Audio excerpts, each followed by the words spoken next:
Merci. Et santé. Oui, salutations de Buenos Aires. Et j'ai l'honneur d'être l'une des rares personnes qui ont apprécié Polkadot Decode cette année, été comme hiver. Je veux également donner un gros coup de chapeau à Jimmy et à son équipe pour avoir réussi à organiser Polkadot Decode cette année.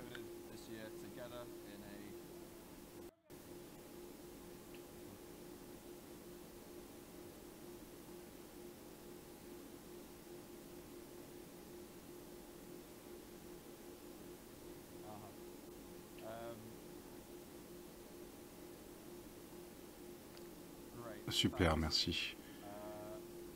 Alors oui, on aura du temps pour les questions un peu plus tard. Je voudrais faire un clin d'œil à Jimmy et à son équipe pour avoir mis tout ça en œuvre. Ils ont fait un travail incroyable ces dernières semaines. Et je veux également faire un clin d'œil aux gars de Moonbeam, à Cathy et à Rimena. Merci à eux d'avoir organisé tout ça dans un endroit vraiment superbe. Le sound system est vraiment dingue. J'aimerais vraiment pouvoir faire une fête ici afin de l'essayer. Ok, bon, cela mis à part, merci beaucoup aux gars d'avoir fait tous ces voyages depuis le sud du pays pour venir. Ça fait toujours chaud au cœur de voir des gens quand on arrive. Bon, ici, je vais parler de choses un peu différentes. C'est des choses qui me sont venues à l'esprit et que j'aimerais partager avec vous.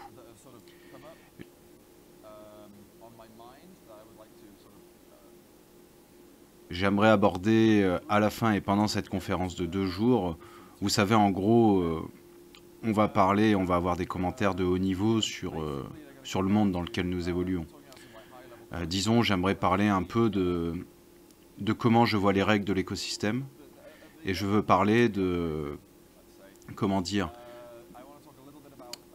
je pense que l'une des choses que beaucoup d'équipes ont en commun, c'est le XCM, et en particulier la façon dont on gère le XCM.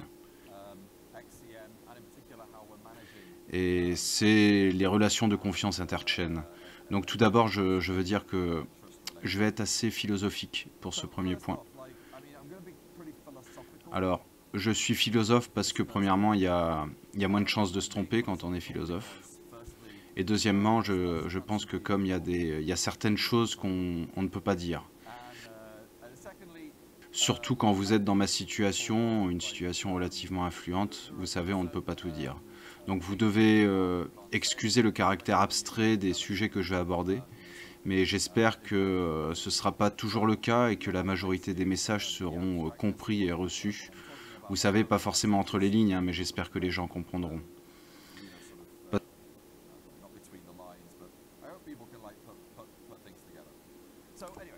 Pensée et valeur de la connaissance. Alors, ça signifie en fait qu'est-ce qu'il y a de la valeur. Comment est-ce qu'on attribue cette valeur et cette valeur, comment on l'exprime, étant donné qu'on n'a pas la connaissance complète.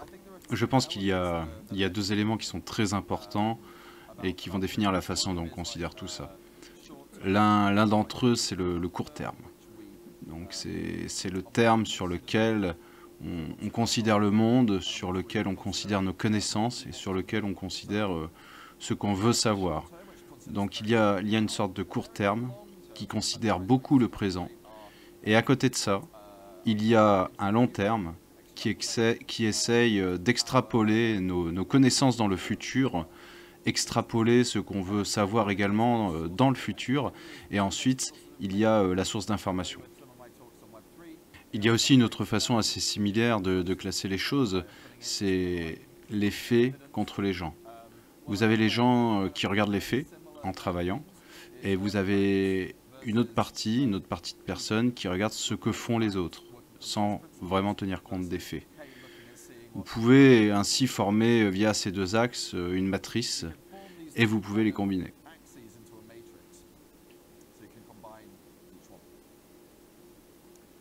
Ainsi, la valeur de la connaissance basée sur les faits est liée donc aux faits qui sont centrés autour du passé et du présent. Et comme on regarde ces faits uniquement à partir du passé et du présent, on se préoccupe seulement de comprendre le présent. On peut très bien aussi se dire, allez, augmentons notre temps. Le temps qu'on utilise pour évaluer les choses en se basant par rapport aux faits. Donc on peut très bien commencer à dire, bah voilà, ce que je sais pour le passé et le présent, je vais essayer de l'extrapoler, d'extrapoler cette connaissance, de créer des modèles, essayer d'avoir des processus par lesquels j'essaye de falsifier ces modèles jusqu'à ce qu'on arrive un jour dans le futur. Et en gros, c'est ce que je vais expliquer, ce que j'entends par chacune de ces 4 choses. Ce que l'on peut faire également, c'est regarder les gens, et on peut essayer de dériver des connaissances à partir de leur action et de leur comportement. En fait, on peut regarder ce que les gens ont fait dans le passé et le présent, et ainsi regarder ce que nous pensons que les gens feront dans le futur. Alors, je ne pense pas que la plupart de ces 4 méthodes de détermination, comme par exemple essayer de déduire des informations sur le comportement d'autres personnes, soient vraiment justes, mais décider de ce qui a de la valeur dans ce monde, je pense que 3 de ces 4 choses ne sont pas si bonnes que ça. Je pense que la chose qui est bonne, c'est quand on essaie de travailler sur des faits, sur des principes de base, et qu'on essaye d'extrapoler ce qu'on sait aujourd'hui dans le futur. Et je pense que si on veut être un peu poétique, je pense que c'est un peu ce que nous voulons dire quand nous disons que c'est un des éléments de science, d'accord? Maintenant, qu'est-ce que cela signifie? Je vais vous suggérer ce que cela signifie. Je pense que les gens ont des niveaux de confort et d'effort différents pour l'importance qu'ils accordent à l'examen des faits en travaillant à partir du premier principe, par rapport au fait de voir ce que tout le monde fait et d'essayer de comprendre le monde en se basant sur ce que les autres leur disent et sur leur comportement direct, ce qu'ils peuvent voir directement. Alors je pense aussi que les gens ne pensent pas nécessairement à la même époque et sur la même période. En fait, chacun a un type de pensée au niveau de temps qui va être différent. On ne se réfère pas au même marqueur.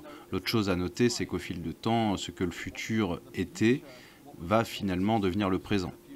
Ce qui semble logique, mais les personnes qui sont dans la colonne de gauche, someday, s'ils avaient raison, c'est parce que les faits qu'ils utilisaient à partir de faits légitimes, donc les scientifiques, et utilisaient des modèles légitimes. Alors la probabilité est qu'ils finissent par avoir la même opinion que les 1500, ceux qui sont basés sur les faits dans le présent et pas sur des faits futurs qu'on va extrapoler. La connaissance de valeur, ainsi, je l'ai nommé les 1500. J'ai nommé 1500 parce que, est-ce que vous êtes au courant de cette lettre ouverte qui a été envoyée il y a quelques jours par 1500 ingénieurs et techniciens? Non, personne. Donc en gros, bah, vous avez ces 1500 personnes qui ont signé une tribune et pour dire tout simplement que le Web3, la blockchain et les crypto-monnaies n'avaient aucun sens.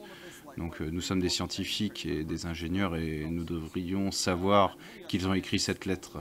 Vous savez, je suppose qu'ils voulaient surtout faire un coup politique et que les politiques en prennent note ou quelque chose comme ça. Et ils essayent en quelque sorte de parler d'une voie plus large via l'industrie et l'ingénierie. Bon, ils n'ont pas parlé pour moi, hein. Je pense que la plupart de leurs arguments étaient complètement absurdes et je pense que la majorité de leurs arguments étaient basés sur ce qu'était cette technologie il y a environ 8 ans.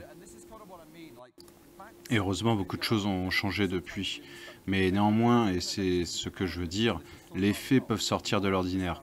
Nous comprenons mieux les choses en tant qu'innovateurs et techniciens. C'est en quelque sorte notre travail.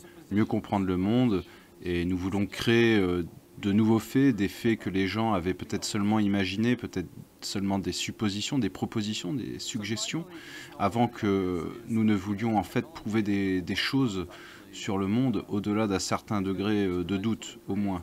Donc ma conviction, si elle n'est pas déjà évidente, c'est que la technologie sur laquelle nous travaillons va en fait contribuer à créer un monde meilleur. Et en fait, si nous continuons à aller vers le bas, le chemin qui consiste à faire confiance à des organismes centralisés, opaques, avec des systèmes de gestion de l'information avec un degré de responsabilité limité, voire nul, alors nous risquons de sombrer dans la dystopie ou pire encore. Bon, je sais que c'était assez abstrait, donc désolé si ce n'était pas évident et que ce que je voulais dire, ce que j'essayais de faire passer, vous ne l'avez pas eu. Peut-être que vous pouvez le ruminer un peu Et en deuxième partie de l'exposé des réflexions sur l'écosystème, c'est un sujet qui a été abordé dans le passé de manière détournée et j'aimerais passer un peu de temps à parler de l'écosystème et ce à quoi je m'attends. Et donc ce pourquoi j'ai signé en tant que membre de l'écosystème et aussi en tant que leader d'une des entreprises dans l'écosystème, on pourrait dire fondateur des fondateurs, enfin bref, une entreprise de l'écosystème. Je suppose dans l'écosystème, comment je vois l'écosystème fonctionner en quelque sorte. Ce que je veux faire passer, je pense que le plus important, c'est qu'en tant que PDG de Parity, je ne cherche pas à... Je ne veux pas construire un autre Microsoft ou quelque chose comme ça, où on a cette pile de produits verticaux, ultra intégrés et super complètes. C'est pas ce que j'essaie de faire et c'est pas du tout ce que je veux. Et alors je veux que ce soit vraiment clair à 100%. Il y a certaines choses, je pense que vous savez, moi et mon équipe Parity et la Web3 Foundation, on pense que certaines choses sont bonnes, on veut les faire, on veut construire, on veut voir ce que ça va donner. Et c'est relativement important, c'est des ramifications pour l'écosystème. Alors voyons voir directement ce que je pense.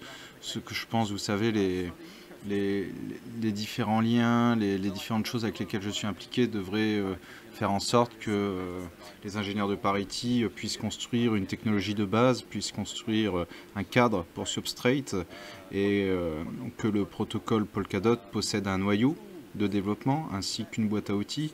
Certaines caractéristiques pour nous sont très utiles vis-à-vis de la proposition de valeur et on se doit de les construire afin d'éliminer ou de réduire le risque d'échec. Donc on a des opinions sur la conception particulière de développer. Par exemple, est-ce que les smart contracts fonctionnent sur un environnement de Polkadot et sur son design?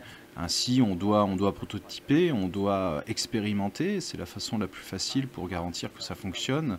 Donc on a également Parity Lab, qui est une installation relativement récente chez Parity, mais qui est chargée de tâches fondamentales. C'est les recherches les plus pointues sur la scalabilité de la blockchain, l'étude de l'extensibilité de masse, la super utilisation de matériel exotique et différents autres trucs et astuces. On a également l'écosystème de Parity et Marcoms, qui est là pour supporter, pour apprendre, pour servir d'incubateur, pour surveiller, traquer et faciliter la recherche. On a également la Fondation Web3 qui a un rôle beaucoup plus important au niveau de l'évangélisation du processus, qui va parler d'une seule voix vers les autres branches de la société pour qu'elles comprennent vraiment la direction à suivre. Tous ces ingénieurs et techniciens font des recherches approfondies via des modèles mathématiques et s'assurent que nous construisons un environnement réellement sur des bases solides, avec des fondations légitimes et des fondations théoriques. Alors qu'est-ce que tout cela signifie et pourquoi est-ce que c'est bien en fait? Est-ce que c'est bien de se concentrer sur ces choses spécifiques et ne pas essayer de construire, de ne pas essayer d'aller à la manière de Microsoft, de construire cette énorme pile de produits verticalement intégrés? Alors c'est une opportunité pour l'écosystème parce que premièrement, on n'essaye pas de faire le travail de tout le monde à leur place. On se tourne en fait vers l'écosystème pour construire la grande majorité des choses. C'est ce que les gens attendent quand ils pensent se tourner vers Polkadot ou quand ils penseront se tourner vers Polkadot. C'est son développement. En fait, Polkadot, c'est l'opportunité de faire partie de cet écosystème, de construire. C'est un écosystème qui tend vers la flexibilité. Il y a une grande flexibilité pour les utilisateurs parce que maintenant, les utilisateurs ont beaucoup d'options différentes pour choisir les équipes qui sont en compétition pour construire les meilleurs produits, les plus innovants. Ça n'a rien à voir avec une entreprise qui construit tout. C'est très différent parce que là, il vous sera impossible d'emprunter de nombreuses voies différentes sur le chemin de l'innovation et vous pouvez bien sûr avoir dans votre entreprise un département innovation, mais en général, vous êtes déjà en train de couper les ponts, vous êtes déjà sur des pistes potentielles, vous êtes déjà en train d'émettre des avis. Et donc, les écosystèmes, en fait, peuvent être beaucoup plus innovants à partir du moment où vous avez une multitude d'équipes qui font leur propre travail. Cette décentralisation va apporter énormément de choses, telles que la fiabilité, la résistance, la robustesse, et surtout va apporter le succès à long terme. Alors, qu'est-ce qu'on fait? Qu'est-ce qu'on fait pour arriver à ça? Tout d'abord, une des choses les plus importantes est que nous ne corrigeons l'opinion ou un avis que lorsque c'est absolument nécessaire. Dès que vous avez un avis fixé et que vous fixez cette opinion pour une technologie, en quelque sorte, vous fixez la date limite de vente de cette technologie. Donc, ce qu'on fait, on ne fixe aucune opinion, on la fixe uniquement quand c'est nécessaire. Toutes les opinions sont en fin de compte des erreurs de conception. Donc, on le fait quand c'est nécessaire, quand il y a une chose singulière. Le protocole Polkadot est une chose singulière, nous le gardons minimal, mais nous le faisons. Si nous devons corriger une opinion, nous l'acceptons et nous le faisons. Quand nous n'avons pas besoin de corriger l'opinion, nous construisons des piles d'argumentaires pour l'éviter. Et en gros, nous construisons des niveaux d'API afin qu'un API peut être fixé, mais nous pouvons avoir beaucoup de choses différentes, beaucoup d'alternatives différentes qui utilisent et reposent sur cette API. Nous construisons des implémentations de référence, mais nous restons à l'écart de tout ça. Les implémentations officielles, ouais, c'est aussi crucial dès qu'on labellise quelque chose d'officiel. Mais en labellisant, directement, vous mettez une limite à votre écosystème. Nous standardisons là où c'est nécessaire et nous itérons sur ces standards avec des processus en place. XCM est une forme vivante, c'est un document qui le décrit. Il y a un suivi des problèmes sur GitHub où les gens peuvent faire des suggestions pour le standard, vous savez, des instructions supplémentaires pour l'XCM ou des changements de format.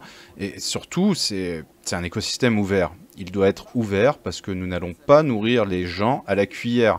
Nous n'allons pas donner à tout le monde un manuel comment fonctionne l'écosystème, c'est comme ça qu'on fait, c'est comme ça qu'on fait X, Y, Z. Non, on va pas faire ça. C'est pas comme ça que ça marche. Nous devons avoir une approche beaucoup plus ouverte. Nous devons tous être à la fois des enquêteurs, des enseignants et des éducateurs. Décrire les choses et non les proscrire. Et quiconque vous dit le contraire est probablement en train de vous donner une conception défectueuse, une opinion défectueuse, s'ils sont certains de ce qu'ils disent. Si on vous présente une réponse facile, on vous dit c'est comme ça que ça doit être, c'est la seule conception, alors il est probable que si on y réfléchit un peu, ils l'ont gravé dans la pierre et c'est tout, c'est fixé, c'est bloqué. C'est le manuel que vous devez suivre et vous en tenez à ça. C'est pas comme ça que l'innovation fonctionne.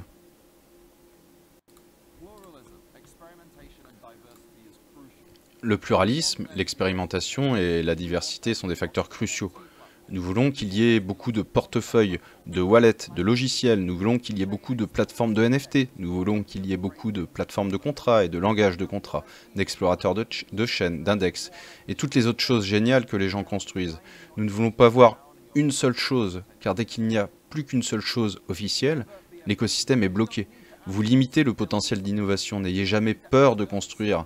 Vous n'avez pas besoin de nous demander de construire quelque chose. Vous n'avez pas besoin de nous demander si vous pensez qu'il manque une fonctionnalité. Vous n'avez pas besoin d'attendre si vous pensez qu'il manque une fonctionnalité. Vous n'avez pas besoin d'attendre que nous livrions une palette ou un API particulier. Proposez-le, mais n'attendez pas parce que nous ne sommes pas l'autorité ici. C'est le but d'être un écosystème décentralisé. De notre côté, nous ferons de notre mieux pour enseigner, avoir des pratiques de développement ouvertes, avoir des discussions ouvertes et soutenir les équipes. Nous avons un certain nombre de programmes pour essayer de s'assurer que l'éducation se fait dans l'écosystème.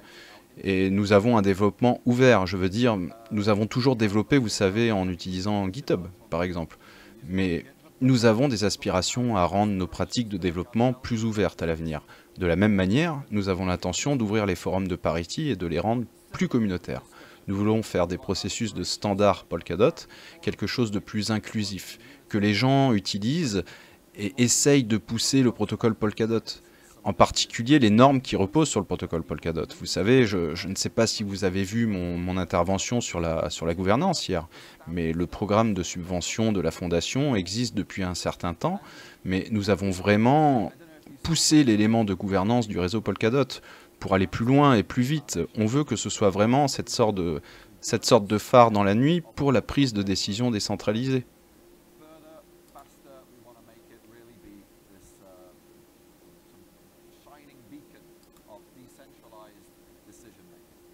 Bien, c'était la première partie.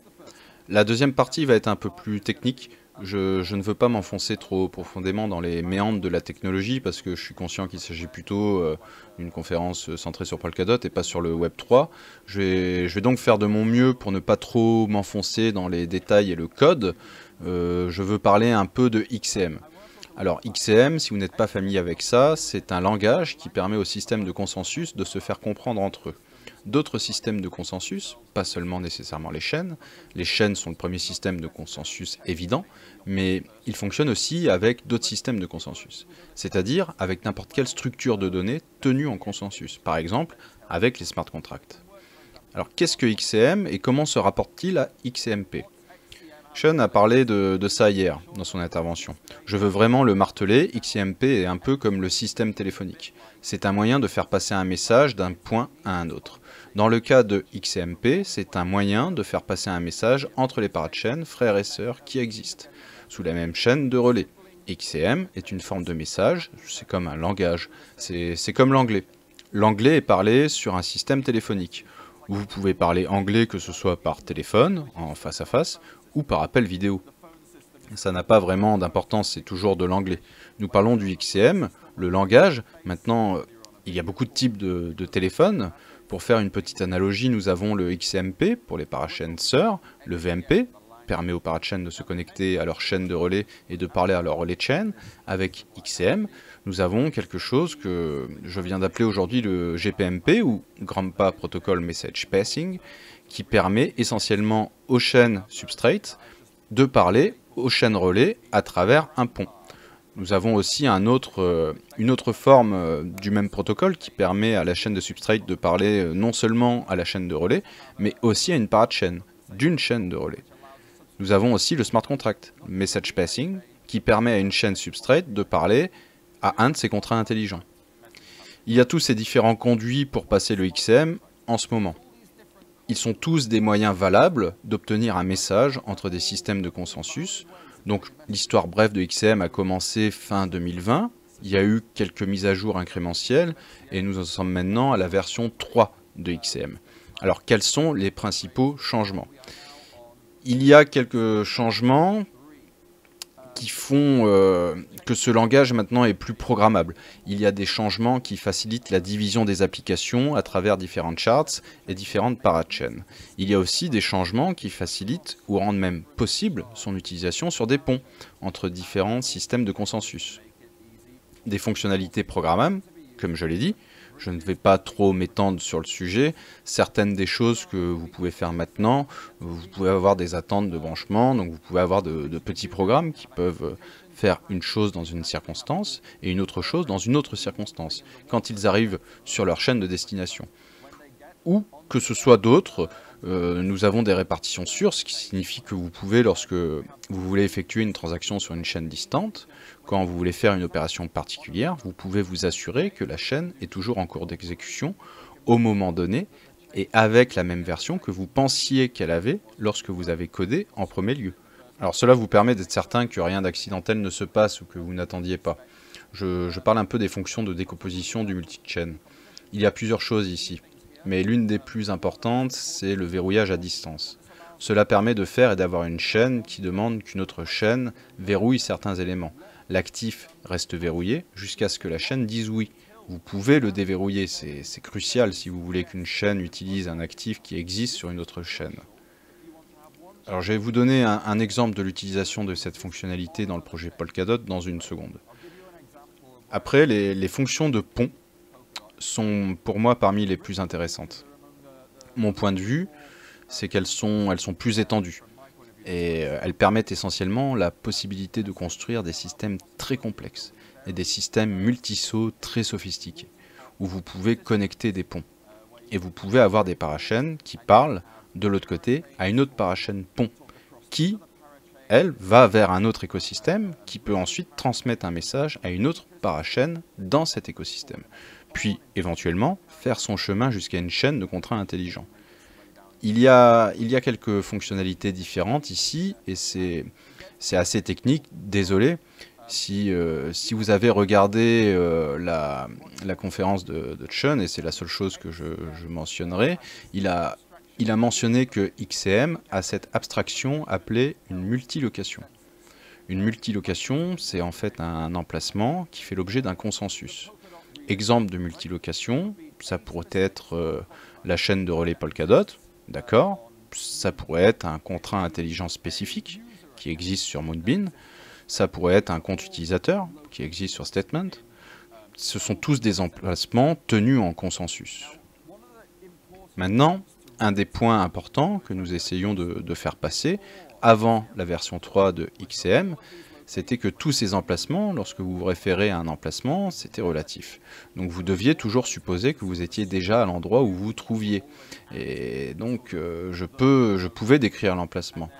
Je veux le référencer de mon point de vue et cela devient très difficile si l'endroit est sur un site de système de consensus complètement différent. C'est plus facile d'imaginer que si je suis sur une parachaîne, alors la localisation de mon parent, c'est la relais de chaîne. Et si je veux aller vers une autre parachaîne, il y a une sorte d'emplacement enfant qui est cette parachaîne. On peut commencer à y penser en termes de hiérarchie des répertoires, ce qui devient très facile, mais c'est difficile si on doit sauter dans un tout autre écosystème. Il n'y a pas vraiment de moyen pour que cela soit relatif. Il s'avère que des concepts les plus importants, c'est maintenant la localisation universelle. La localisation universelle, c'est une localisation consensuelle, qui est définie comme étant le parent de toutes les localisations qui fournissent elles-mêmes un consensus global. Donc, le réseau Polkadot fournit un consensus global, il ne dépend pas d'un autre réseau pour obtenir un consensus. Les validateurs qui votent à chaque création et en quelque sorte sur le prochain bloc, ils l'obtiennent. C'est finalisé facilement. C'est le réseau Polkadot, c'est ce qu'il fournit en quelque sorte. C'est un système de consensus global. Le réseau Kusama est similaire. C'est un système de consensus global. Les parachaînes ne le sont pas. Elles s'appuient sur le consensus de leur chaîne de relais. Maintenant, ce que nous faisons, c'est que nous introduisons cette location conceptuelle qui existe même à un niveau plus élevé que les chaînes de relais, comme c'est le cas dans le réseau Ethereum ou dans le réseau Bitcoin, ou n'importe quel autre réseau qui fournit un consensus. Et cela nous permet donc d'avoir ce point très utile sur lequel nous pouvons raisonner, quand nous nous demandons où amènent les ponts et d'où ils viennent. Ok, très bien, c'est assez pour les aspects techniques. Je veux parler un peu de la vision de ce que XMV3 permet. Je vais rapidement passer à autre chose, je ne veux pas vous prendre trop de temps là-dessus. Mais la première chose et la plus importante, c'est la décomposition fonctionnelle de la relais de chaîne. J'ai dit, et je l'avais déjà mentionné, ce que nous voulons faire, c'est faire de la relais de chaîne quelque chose qui fasse réellement ce pourquoi elle est conçue. Sa raison principale, pourquoi elle est nommée ainsi, c'est d'aider à gérer les parachaînes. C'est agir comme un point central pour s'assurer que les messages qui vont entre elles et les parachaînes soient sécurisés. Ce qui signifie qu'elle ne devrait pas faire des choses comme gérer la gouvernance. Elle ne devrait pas gérer les relations validées avec les nominateurs. Cela ne devrait pas être géré au même titre, vous savez, le déplacement des jetons entre les comptes, ce ne devrait pas être géré par la relais de chaîne. L'objectif principal de la relais de chaîne, c'est de sécuriser les parachaînes et de s'assurer qu'elles peuvent transmettre des messages entre elles en toute sécurité. Donc qu'est-ce qu'on fait? On prend l'approche la plus évidente et on dit très bien, faisons une autre parachaîne pour chacune de ces différentes fonctions que nous ne voulons plus voir assurées par la relais de chaîne. C'est ce qui fait la beauté de Polkadot. On peut faire ça, mais ces différentes fonctions peuvent supposer qu'elles sont toutes sur la même blockchain. Cela signifie qu'elles peuvent d'une certaine façon utiliser les différentes fonctionnalités. Par exemple, le staking peut utiliser la fonction de verrouillage qui lui est offerte par l'élément de balance et de comptabilité des jetons de la relais de chaîne. Donc, si quelqu'un, par exemple, va stacker ses jetons, on peut dire « Ok, je stack mes jetons », donc verrouiller ses jetons, et l'utilisateur ne peut plus les déplacer jusqu'à ce qu'il arrête de stacker. D'accord. Mais on ne peut pas faire ça si la déclaration qui initie le stacking des jetons est faite sur une autre parachaîne, à moins que vous ayez une abstraction XCM, pour pouvoir dire « Ok, verrouillez ces jetons, mais vous pourrez les déverrouiller uniquement quand je vous l'aurai fait savoir ». Et c'est précisément le type de fonctionnalité qu'on veut introduire avec la version 3 de XCM. Donc il y a quelques autres éléments dont je ne vais pas parler parce que Sean les a déjà mentionnés dans sa présentation d'hier. Par contre, il y a un autre cas d'utilisation que je vais aborder avec vous au sujet du XCM version 3. J'en ai parlé hier dans ma présentation à Buenos Aires. C'est au sujet de la communauté Polkadot, Fellowship of Polkadot. En fait, c'est une sorte d'adhésion et une organisation on-chain qui va aider à surveiller les informations concernant la sécurité, la temporalité critique des mises à jour sur la chaîne. Essentiellement, c'est comme un oracle expert. Maintenant, il n'y a pas de réelle raison d'avoir un oracle expert parce que bon, vous connaissez le protocole Polkadot et on va avoir exactement la même chose sur Kusama. Donc ça voudrait dire 2 oracles, pour le protocole Polkadot et un pour le protocole Kusama. Mais étant donné qu'ils utilisent tous les deux le même protocole, copier-coller entre guillemets Polkadot, l'ensemble de ces oracles va être fondamentalement le même. Donc l'idéal, ce serait de faire un pont entre les deux blockchains. Je veux dire ouais, voilà, c'est tout simplement un pont, vous savez, et c'est déjà quelque chose sur lequel on travaille, c'est un effort en cours qui sera bientôt déployé, et donc si on peut utiliser XCM pour s'assurer que cette surveillance d'Oracle, cette fonctionnalité qui existe, que ce soit celui de Polkadot ou de Kusama, donc qui seront oraclisés, puisse avoir lieu sur l'autre réseau, ça nous permet de ne pas avoir à dupliquer les efforts, et c'est en effet l'une des choses que XCM v3 est destiné à résoudre.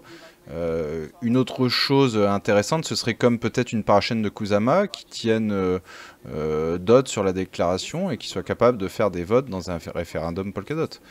C'est le genre de fonctionnalité inter-écosystème intéressante que le pont XCM peut offrir. Vous savez, il ne s'agit pas seulement d'avoir des jetons qui peuvent être transmis, il s'agit de construire des systèmes riches, des applications riches qui existent à travers des parachains, à travers des shards, et potentiellement, même en partie, là où la sécurité le permet, à travers des écosystèmes. Bien, il y a un tas de choses que je pourrais aborder avec ce que nous voulons réaliser avec la version 4 de XCM, mais bon, c'est très technique, je ne pense pas qu'il soit utile d'entrer dans les détails maintenant. On va plutôt passer le temps qu'il me reste à parler. On va parler de certaines des choses que XCM ne peut pas résoudre, et je veux que ce soit clair. Il y a XCM et XCMP, cette technologie que nous construisons peut résoudre beaucoup de choses, mais il y a des choses qui doivent être résolues de manière différente. Et aucun effort pour ajouter de nouvelles instructions ou de modifier la façon dont certains éléments fonctionnent changeront cela. Prenons un exemple, c'est un exemple réel, c'est quelque chose qui est, comme je veux dire, cet élément spécifique, un vrai exemple. Bon, alors les noms ne sont pas réels, mais le problème sous-jacent, lui, est réel. Déjà, une question ouverte sur GitHub avec une description assez longue avait touché du doigt ce problème. Alors, supposez qu'il y ait un utilisateur sur une de nos parachains. Pour le bien de l'argument, disons que, par exemple, c'est un utilisateur de Phala et qu'il souhaite envoyer des tokens qui ne sont pas natifs de Phala. Donc supposons, encore une fois, pour argumenter, qu'ils veulent envoyer des AUSD, donc c'est des tokens natifs à Akala, et qu'ils veulent les envoyer dans un autre endroit, sur une autre parachain, donc disons par exemple sur Moonbeam. Donc non seulement il veut faire ça, mais il a aussi besoin de faire du coup quelque chose sur Moonbeam. Et vous savez, il y a une question d'autorité pour cet utilisateur, parce que c'est un utilisateur de Phala, donc peut-être qu'il doit exécuter une sorte d'appel à un contrat intelligent, et ainsi de façon à s'assurer que ces jetons, ces AUSD, sur son compte, sa liquidité en fait, peu importe que ça passe par un DEX, voilà, etc., ou quoi que ce soit, ça n'a pas vraiment d'importance, mais il veut faire quelque chose sur Moonbeam via un contrat Moonbeam avec ses AUSD. Donc AUSD, actif de réserve sur Akala, Phala, Akala et Moonbeam. Ces trois parachains n'ont pas de relation de confiance particulière ici. Ils sont tous, comme vous savez, ils font leur truc, quoi, ils se traitent comme des réseaux indépendants. Donc pour l'instant, cela doit être fait en plusieurs étapes. en 2 étapes. La première étant de faire une réserve de transfert d'actifs. Donc en gros, Fala demande à Akala de déplacer une partie des réserves de cet utilisateur de Fala, de ce compte Fala vers le compte Moonbeam. Et dans le cadre de ce transfert, il envoie également un message de suivi. À savoir, Akala envoie un message à Moonbeam pour lui faire savoir qu'il a un crédit. Et voici ce que vous devez faire avec ce crédit, en gros, pour que cet utilisateur de Fala. Donc ça, c'est la première étape. Ça permet de transférer de la USD sur le compte de l'utilisateur sur Moonbeam. La deuxième étape, c'est alors pour Fala, au nom de son utilisateur, de dire à Moonbeam exécutez ce contrat intelligent, cette action, quelle qu'elle soit, faites quelque chose avec cet AUSD, c'est sous contrat intelligent, quoi. Donc maintenant, la question qui se pose, c'est pourquoi on ne le fait pas en une seule étape. En gros, pourquoi Fala, au nom de son utilisateur, ne va pas dire à Akala de transférer directement la USD à Moonbeam, qui va exécuter lui-même ce contrat intelligent directement. C'est la question qui est posée. Eh bien, le XCM... Et il n'y a pas quelque chose que nous sommes en train de faire que l'on peut ajouter au langage XCM ou à un intrinsèque que l'on peut ajouter à un runtime, quelque chose de spécial, une transaction spéciale ou quelque chose qui puisse permettre de faire cela en une seule étape. Donc la réponse c'est non. XCM ne peut pas résoudre ce genre de problème. Et la raison pour laquelle XCM ne peut pas résoudre ce problème, c'est que ce n'est pas un problème de langue. Le problème n'est pas lié au langage ou aux capacités, le problème c'est tout simplement une relation de confiance.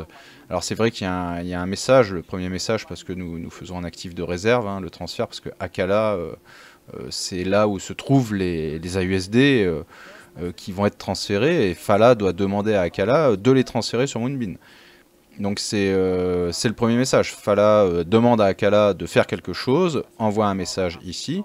Maintenant Akala est le seul en qui Moonbeam peut avoir confiance pour lui dire qu'il a reçu la USD, parce que les AUSD sont natifs d'Akala. Donc le second message doit être d'Akala à Moonbeam. C'est comme ça que ça marche. Mais ensuite, on veut faire en sorte que l'utilisateur de Fala, où on veut exécuter un contrat sur Moonbeam, pour le compte de l'utilisateur de Fala, qui va dire à Moonbeam de faire cela. Alors Moonbeam ne fait pas confiance à Akala pour lui dire ce qu'il doit faire au nom d'un utilisateur de Fala. Pourquoi est-ce qu'il ferait ça en fait? C'est l'utilisateur de Fala qui dira pourquoi Moonbeam ferait confiance à Akala. Enfin voilà, j'espère que vous comprenez. De faire quelque chose au nom de l'utilisateur de Fala sans son aval, au final, c'est quelque chose de tout à fait possible. Cela n'a aucun sens. Donc il doit y avoir en fait un troisième canal ici. Il doit y avoir un troisième message qui est directement de Fala à Moonbeam. Et c'est pourquoi cela doit se faire en 2 étapes. Il n'y a rien que l'on puisse ajouter à XCM pour empêcher cela. Mais il y a un petit problème, et ce n'est pas une bonne solution, il y a une condition de course pour commencer. Vous envoyez 2 messages, tu en envoies un de Fala à Akala pour transférer ses AUSD, je pense que tu en envoies un deuxième, de Fala à Moonbeam, pour lui dire de faire quelque chose dans le contrat intelligent avec cet AUSD. Que se passe-t-il si le deuxième arrive avant le premier? Il se casse et ça ne fonctionne pas, ça plante. Le contrat intelligent n'a pas l'USD dedans, et à ce moment-là, ça ne marche pas. L'interface n'est pas géniale non plus, les performances ne sont pas très bonnes. En théorie, il y a 3 choses différentes qui se passent alors qu'il n'y a que 3 points finaux. Donc en théorie, si cela était une sorte de manip parfaite, s'il se faisait confiance, alors il n'y aurait besoin que de 2 messages. Parce que vous savez, il y a juste un initiateur et 2 destinataires. Alors comment pouvons-nous résoudre ce problème? On ne peut pas le corriger en ajoutant... on ne peut pas le corriger en ajoutant à XCM, et on ne peut pas le corriger en changeant XCMP ou de moins en le faisant pas sans des modifications architecturales majeures qui seraient beaucoup trop compliquées pour obtenir des canaux multiparties. Alors comment on peut le résoudre? Donc la réponse c'est SPRI. Et j'ai déjà parlé de SPRI dans le passé. D'une manière assez circonspecte, je veux juste y faire référence ici aujourd'hui pour souligner qu'il y a de vrais cas d'utilisation dans l'écosystème. Les gens aimeraient connaître et les équipes aimeraient le voir utilisé assez rapidement. Ça pourrait permettre de résoudre de nombreux problèmes. En fait, ce que fait SPRI, c'est qu'il permet l'exécution logique à distance sans confiance, ce qui signifie que Dans Polkadot, on peut s'assurer que chacune de ces parachains adhère à 100% à la logique qu'elle s'est fixée. Nous pouvons nous assurer qu'aucune personne qui fait des transactions ne puisse tromper la chaîne sur laquelle elle fait ses transactions. Nous pouvons nous assurer que la chaîne elle-même ne puisse pas tricher avec sa propre gouvernance ou ses propres règles de mise à niveau. Nous ne pouvons pas faire en sorte, par contre, qu'une chaîne puisse avoir confiance dans le fait qu'une autre chaîne ne se mettra pas à jour elle-même, d'une manière ou d'une autre, qu'elle cesse de travailler ou qu'elle travaille exactement de la même manière. C'est fondamental, parce qu'en fait les parachains restent des entités souveraines. Si elles veulent se mettre à jour, et je ne sais pas, si elles veulent manger l'argent de tout le monde qui se trouve sur la chaîne, elles peuvent le faire. Ce serait bien sûr pas une bonne chose, mais elles restent des entités souveraines.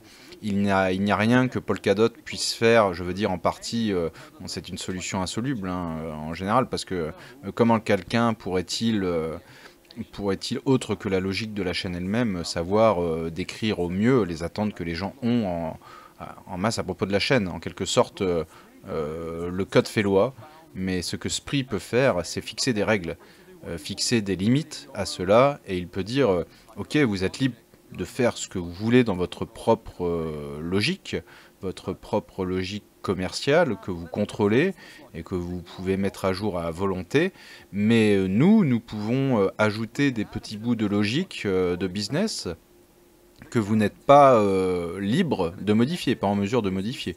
Nous pouvons ajouter une partie de la logique business qui garantit par exemple que si un message est reçu d'un certain point de terminaison, qui n'est pas destiné à être envoyé à vous, mais en fait à quelqu'un d'autre, on peut garantir que cela peut être transmis de telle sorte que la destination finale soit certaine et que l'on soit certain qu'il ne soit pas altéré en cours de route, qu'il ne sera pas dupliqué, qu'il ne sera pas abandonné. Et c'est ce que nous appelons en fait une enclave Spree XCM.